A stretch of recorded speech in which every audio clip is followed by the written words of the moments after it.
Snack City has its newest citizen, and it is these buffalo chicken biscuits. 8 of them will bless you with 31 grams of protein and only 345 calories. In case you're new here, Snack City is the name for the space in my freezer where I keep all of my meal prep snacks, and these buffalo chicken biscuits just moved in. So do yourself a favor and make you a batch because these rule. Here's how I made them. To start off our prep work, we're going to get going with the chicken. To a large pot of boiling water, add 1.25 pounds or 568 grams of boneless, skinless chicken breasts. These should cook in the boiling water until they reach temperature. Depending on the size of your breast, that will probably take between 15 and 20 minutes. I'm okay with boiling these because they're going to be inside of a biscuit that's heavily flavored. We just need to get them cooked. Once they are finished, pull them from the boiling water and place them into a large bowl, and next you are going to shred them up into small pieces. If you don't have any fancy equipment in your kitchen, you'll have to use 2 forks to do this. It will take a little bit of elbow grease, but you can get the job done. The easiest way to accomplish this is to use a stand mixer or a hand mixer. It will do all the work for you. I place the chicken breast into my stand mixer bowl, toss on the paddle attachment, and let it go for 30 seconds to a minute until it's processed down. Because this chicken is going inside of a small biscuit, I don't want the chicken to be in long stringy pieces. If you use the 2 fork method to shred this up, I would recommend passing a knife through the chicken a few more times to break down those long pieces into smaller ones. One of the benefits of using a stand mixer is if you let it work for long enough, it will do this for you. You'll get nice small pieces that will work well inside of a biscuit. Now once you get this step completed, you can set that bowl aside and allow the chicken to cool and move on to making your biscuit dough. One of the ingredients being used to flavor our biscuits is green onions. So take about 6 green onions or 100 grams worth and cut them up into a small dice. We're using both the greens and the whites. Next, you'll need 2 cups or 227 grams of shredded cheddar cheese. Just like with the chicken, it's better if this cheese is not in long pieces. It will fit easier inside the biscuit if it's smaller. So if you buy the pre-shredded stuff from a bag like I did, it may require a bit of knife work to break down. This will help to keep the exterior of your biscuits cleaner with nothing hanging over the edges. I'll add my cheese to the pile of onions and then use my knife to rock back and forth over it to break it down into small pieces. I want to make a quick note about the buffalo sauce. The one I use is the Frank's Red Hot Buffalo version, and the label says that it has 420 milligrams of sodium per serving. I'm not going to add that much salt to the biscuit dough because this sauce already has enough in it to help with flavor. So if you use a different brand of buffalo sauce, you may want to check how much sodium it has and adjust your salt as needed. Because the chicken was not seasoned at all, I wanted to soak up as much of this buffalo sauce as possible, so we're going to add the sauce directly to it. Into the bowl with your chicken, add a half of a cup or 120 grams of the buffalo sauce and stir everything together until it's well incorporated. This recipe uses oat flour as the grain for the biscuit dough. All the oat flour is rolled oats placed into a blender and pulverized down into a flour.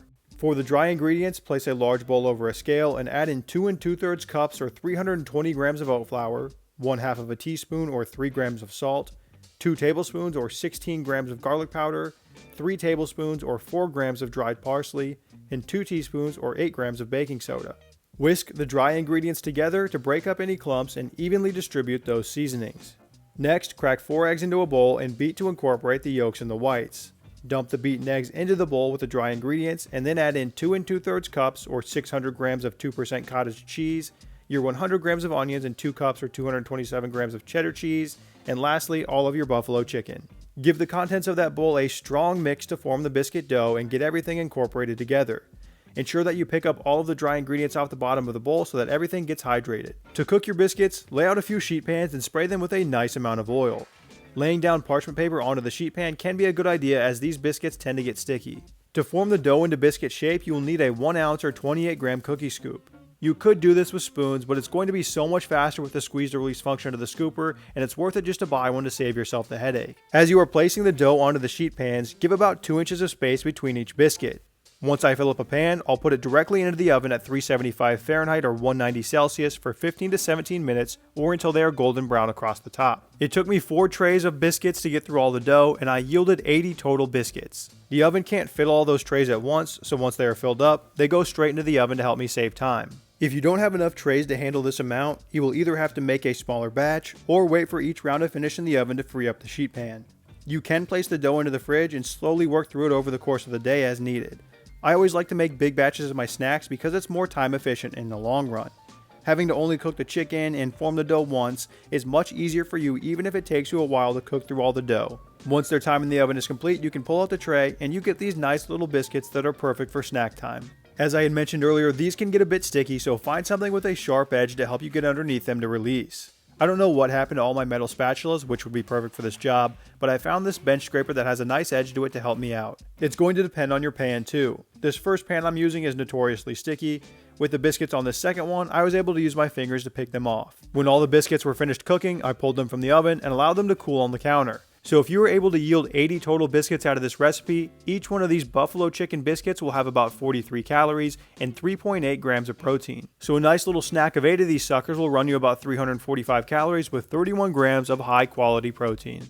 For long-term storage of the biscuits, they'll get moved into a Zwilling Fresh and Save vacuum bag and placed into my freezer. Once cooled, I'll consolidate all the biscuits onto a smaller sheet tray that will fit inside my freezer for the flash freezing process. In this step, I allow the biscuits to freeze uncovered in the freezer until they are frozen solid before I vacuum seal them. This ensures that they won't be crushed by the vacuum sealer and that they have the chance to freeze individually and not stick together. So once they were all frozen solid, I grabbed a few of my Fresh and Save medium-sized bags and filled them up with the biscuits in a single layer. All of the food that I make for Snack City gets vacuum sealed. It's important because it keeps moisture and air out, which prevents freezer burn and helps your food stay fresh for longer. The nice thing about these vacuum bags from Zwilling is that you can open them up, grab out a snack, and reseal and revacuum them to toss back in the freezer. Just make sure you got a good seal on the zip top, and then use the vacuum pump to suck out all of the air. If you want to get your hands on some of these to try out, the Zwilling Fresh and Save 7-piece vacuum starter set comes with the vacuum pump, a small and large container, as well as 2 small and 2 medium-sized bags.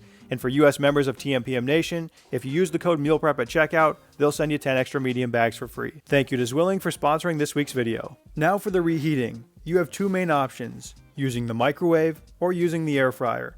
If you want a softer, more bread-like experience, place a handful of your biscuits onto a plate and microwave them for about a minute or until they are hot. This is my preferred way to eat them, as I like when they're soft, and also because I usually don't care to wait for the air fryer to do its job. But if you did want to air fry them, you can go straight from the freezer to the air fryer at 375 Fahrenheit for about 6 to 7 minutes. Now if your air fryer runs hot and you find your biscuits are burning before they are thawed out, you might want to microwave them for a short time first to get a head start on reheating. One of the cool things I noticed about air frying these is that some of the crispy edges tasted a little bit like Cheez-Its. And who doesn't love Cheez-Its? So you can't go wrong either way with the microwave or the air fryer. I'm not even joking, when I first started meal prepping my snacks, my life changed. I'm a late night snacker, aren't we all at heart? And building up a supply of food to keep in Snack City makes my eating so much simpler. Take these biscuits for example. I know I can have a delectable snack in minutes that has 30 plus grams of protein and keeps me on track for my goals. All I have to do is reach in the freezer and it keeps me away from the chips and cookies that I would probably buy otherwise. The full recipe for these buffalo chicken biscuits with all the ingredients and instructions listed is published on mealprepmanual.com, and that is linked below in the caption. I'll also include a link to the Zwilling Fresh and Save vacuum starter set in case you wanted to give it a look. Goodbye! YouTube thinks you'll like watching these videos too, so watch them or else my boss is going to beat me.